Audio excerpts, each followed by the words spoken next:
Hospital एक ऐसी जगह जहां हम प्रॉब्लम के टाइम ये सोच कर जाते हैं कि डॉक्टर कुछ ना कुछ इलाज जरूर कर देंगे, लेकिन एक हॉस्पिटल किसी डॉक्टर के लिए भूतिया जगह बन सकता है, ये किसने सोचा होगा।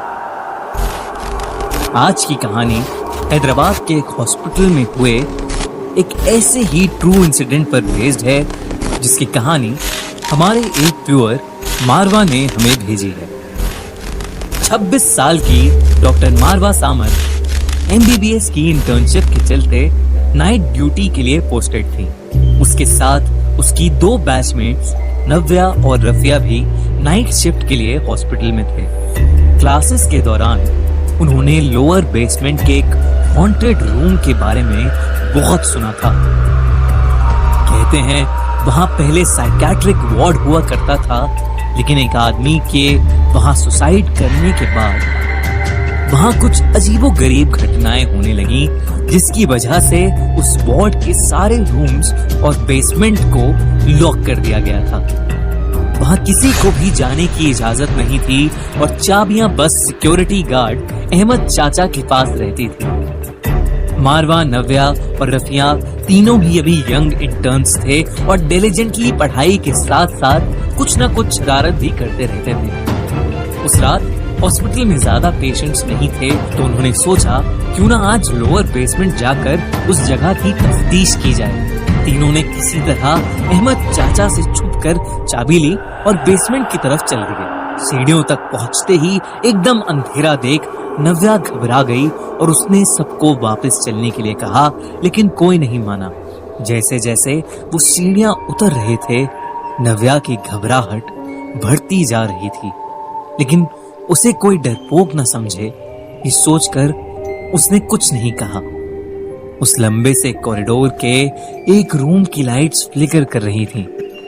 तीनों घबराते हुए रूम तक पहुंचे। हर तरफ वो जगह बंद होने के बावजूद उस कमरे के आसपास बहुत जोरों से हवा चल रही थी।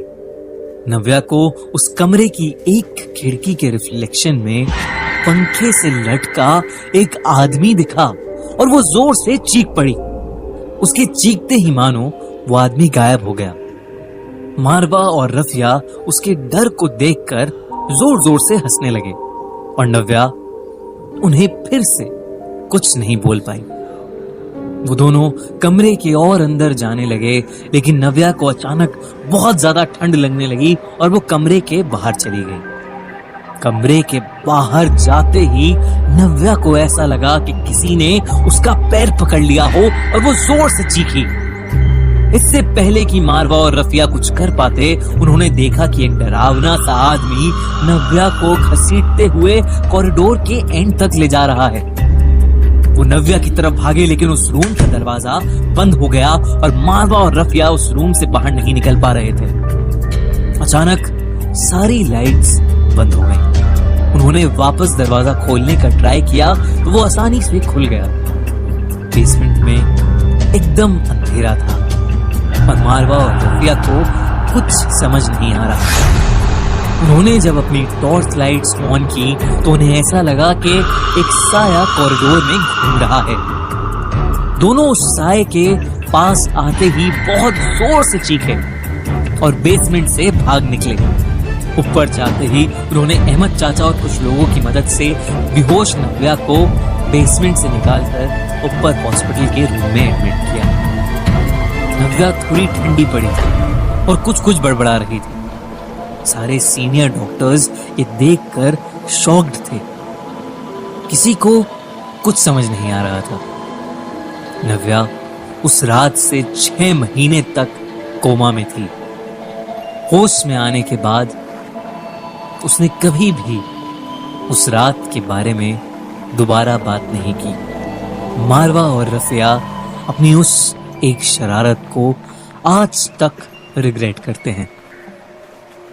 अगर आपको ये कहानी अच्छी लगी तो खूनी मंडे को अभी सब्सक्राइब करिए और देखते रहिए हिला देने वाली हॉरर स्टोरीज। और हमारा इंस्टाग्राम पेज और फेसबुक पेज जरूर फॉलो करें।